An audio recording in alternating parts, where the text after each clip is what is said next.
মানুষ বসে আছেন, তার থেকে বাইরে বেশি মানুষ বসে আছেন। ওনারা অনুধাবন করতে পারেননি বলে আজকে বাইরে বসে আছেন।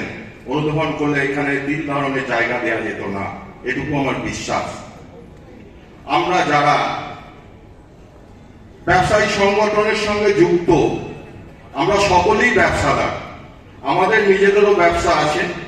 এখানে যারা আপনাদের সামনে মঞ্চে বসে আছেন তেনারাও ব্যবসাদার, তেনারাও তাদের মূল্যবান সময়কে নষ্ট করে আপনাদের এখানে এসেছেন বিভিন্ন জায়গা থেকে। কি জন্য এসেছেন?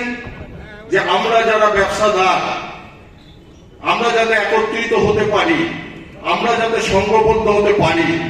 আমরা যদি সংঘবদ্ধ হতে পারি তাহলে আমাদের ক্ষুদ্রাতি ক্ষুদ্র যে সমস্ত দাবি দাবা আছে আমরা সেইগুলো আমাদের পূরণ করতে পারবো আমরা আমাদের নিজেদের সংগঠনের মাধ্যমে। আমরা যদি আমাদের নিজেদের গুরুত্ব না বুঝতে পারি